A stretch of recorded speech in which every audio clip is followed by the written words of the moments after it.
Bonsoir. Bonsoir. Bonsoir Aurélie. Alors c'est à Bonsoir. toi, on t'écoute. Oui. Alors déjà, je suis très surprise de voir être tiré au sort, mais bon. Ok. Oui, ça peut un petit peu déjouer ton système si tu avais pris l'habitude d'être déshérité par la vie. Ça vient de changer. Ouais. Bon, t'as pas encore gagné au loto, hein, c'était juste une chance sur 900. Hein. Parle bien fort Aurélie, s'il te plaît. D'accord. Donc en ce moment, je suis particulièrement touchée par une relation difficile avec ma grand-mère. Et touchée aussi depuis toute jeune par la relation qu'elle entretient avec ma mère. Et le fond de ma question, en fait, c'est de m'éclairer sur le pourquoi cette haine vis-à-vis de ma mère. Ouais, je capte. Ok. Ok, je comprends. Et c'est la maman de ta maman? Oui. Ok. C'est sa première fille? Non, deuxième. Normalement. D'accord. Elle a eu un garçon aussi, la mamie en question? Elle a eu, oui, d'abord une fille, ensuite un garçon et ensuite ma mère. Ok. D'accord. Et après, il y en a d'autres. Ok. D'accord. Le premier truc qui jaillit en fait comme ça, Auré, c'est... pourquoi je dis Auré? Ça va, ça passe ça? Oh oui, ça ira. Le premier truc comme ça, c'est juste pour te bousculer un peu, mais c'est de quoi tu te mêles. L'habitude que tu prends de te placer en tampon, en celle qui répare, en la médiatrice, en celle qui remet les dialogues en route, en celle qui répare, te permet de ne pas t'occuper de respirer ta propre joie. C'est comme si c'était l'occasion pour toi de pas être sur tes propres sujets. Ça va, je peux dire ce petit bout-là? Oui, ça va. Ok. En même temps, c'est beau ce que tu es en train de dire parce que t'as qu'une envie, en fait, c'est qu'il y ait de l'amour à tous les étages dans cette famille, quoi. Tu sais, c'est pas vraiment de la haine. C'est pas que de la haine. C'est que...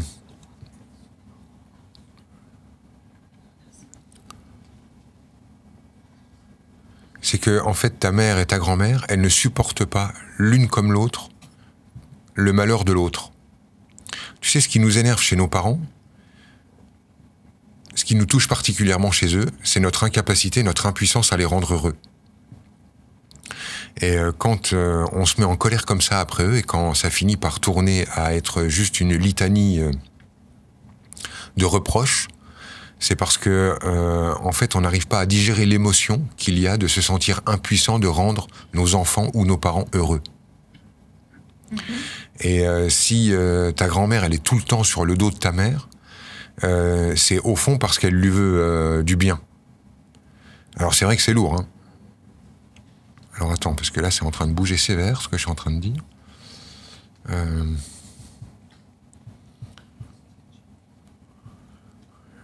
Ok, en fait, si tu veux, celle qui est le plus en colère là-dedans, c'est pas ta grand-mère, c'est ta mère. Et c'est ta mère, en fait, qui se sent écrasée, et le plus clair, en fait, c'est bâillonnée même par sa mère. Est-ce que ça te parle, Auré, ce que je suis en train de dire là? Bâillonnée, comment ça? En fait, ce que mon corps est en train de me dire quand je me branche sur ta mère, c'est qu'elle a eu le sentiment, qui est clair pour elle, que sa mère, un jour, a essayé de l'étrangler. Voilà, en fait, je te balance directement ce que je ressens. Et du coup, pour ta mère, elle a capté sa mère comme étant, comme voulant la tuer, ou voulant l'assassiner, ou lui voulant du mal. Ce que je suis en train de ressentir derrière ça, c'est que... et là, je vais utiliser le conditionnel. C'est comme si, à la naissance, ta maman était née avec le cordon autour du cou, et qu'à chaque fois que ta grand-mère poussait pour la mettre au monde, elle s'étranglait, et que plus ta mère essayait de la mettre en vie, plus ta grand-mère, essayait de la mettre en vie, plus ta mère étouffait. Et donc, en gros, ce que ça pourrait donner dans la vie plus tard, c'est plus ta grand-mère pousse ta mère à vivre sa vie, plus ta mère, elle, se sent étranglée et étouffée par la pression de sa mère. Et c'est exactement ça que je suis en train de ressentir. Enfin, c'est passé par le corps là chez moi, c'est-à-dire que d'un seul coup, j'ai senti la pression dans ma gorge. Donc, je pense que l'image qui m'est renvoyée, c'est ça. J'ai le sentiment que ce qui est en train de se jouer entre elles deux, c'est ça. Après, si tu veux, je peux pas aller plus loin là-dedans parce que l'idée n'est pas de faire de l'ingérence dans leur vie et de comment elles managent leur rapport entre elles. L'idée, c'est plutôt de voir ce que ça renvoie chez toi et qu'est-ce qu'on peut faire bouger chez toi, Auré. Parce que elles m'ont rien demandé, t'es d'accord? Oui. Enfin, oui. Bah, pas ma grand-mère, en tout cas. Ouais, déjà. Au moins pas elle. Donc, je pense que ta mère, ce qu'elle n'a jamais digéré, c'est ce sentiment bizarre, confus et à mon avis totalement non conscient, que plus sa mère la pousse à vivre, plus elle étouffe. Tu comprends ce que je veux dire par là maintenant? Plus sa mère la pousse à vivre. Ça va... Ouais, pas très clair. Plus sa mère la pousse à vivre, c'est-à-dire tu lui devrais faire comme ci, tu devrais faire comme ça, pourquoi tu fais pas comme ci, pourquoi tu as choisi ce mec-là, pourquoi tu habites là, pourquoi tu devrais, et ainsi de suite. Ça... des ordres qu'elle donnait. Oui, c'est ça, en fait. Des conseils, des ordres. En tout cas, quand plus elle la pousse à la vie, plus pour ta mère, c'est vécu comme quelque chose d'anxiogène, c'est-à-dire qu'il lui coupe l'oxygène. Ça va? Oui, ça va. Ok. D'où la haine, en fait, qui est finalement la peur de mourir.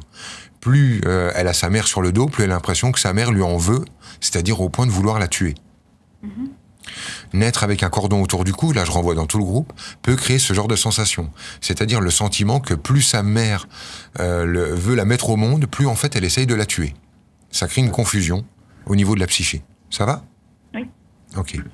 Chez toi, Aurélie, là où ça renvoie dans ton système, et je le ressens fortement dans tes tripes, c'est comment peux-tu accepter de voir les gens souffrir? Comment peux-tu accepter la souffrance du monde et continuer d'avoir le droit, toi, d'être heureuse? Parce que pour moi, c'est ça le sujet dans ton système. D'ailleurs, ça y est, ça se coupe, tu vois, l'émotion te coupe le sifflet. C'est bien ce qui se passe? Allô? Oui. Chez toi, ça renvoie sur... quelque chose de tout simple, qu'on rencontre très fréquemment dans les structures. Je n'accepte pas de vivre sur cette planète si sur cette planète, les gamins continuent de mourir de faim, les baleines continuent de s'échouer sur des plages, on continue de voir des requins égorgés, etc., etc. Je ne veux pas vivre sur une planète de brute épaisse.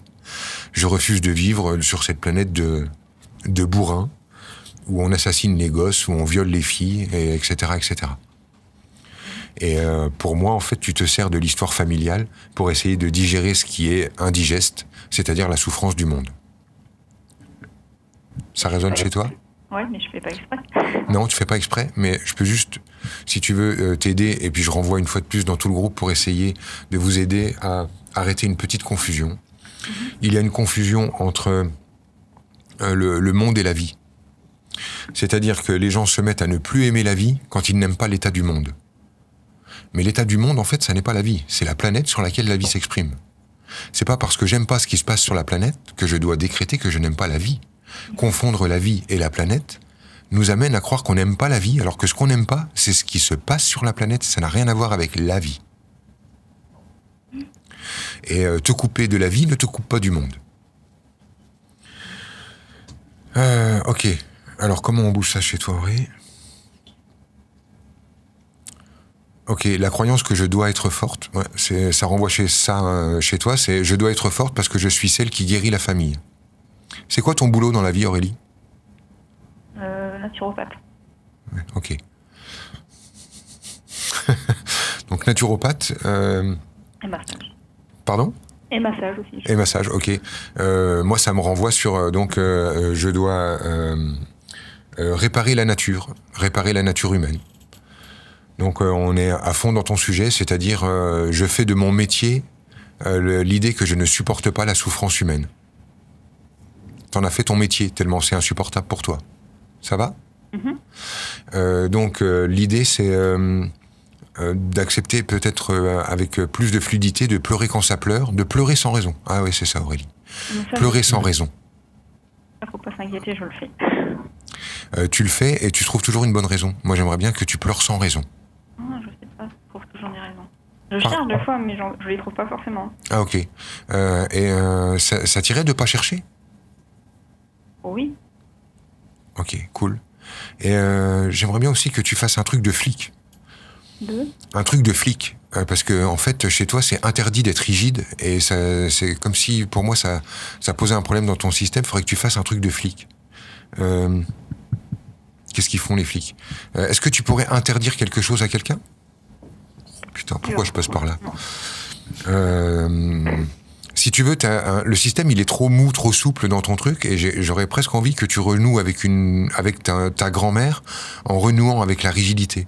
C'est comme si tu t'interdisais tout ce qui est rigide pour pas ressembler à la vieille peau. Ça va? Et j'aimerais bien que tu fasses un truc un peu bien rigide, un peu qui ressemble beaucoup à ta grand-mère, ou qui lui plairait beaucoup. Tu voudrais pas aller à la messe avec elle dimanche? Elle y va, elle? Oh non. Elle y va pas, elle? Non. Ouais. T'aurais pas un truc un peu facho comme ça à faire avec elle? À réfléchir. Pas, tu vois, je sais pas si tu comprends ce que je veux dire. Après, je vais pas passer une heure à chercher avec toi, mais c'est juste, je te donne une piste.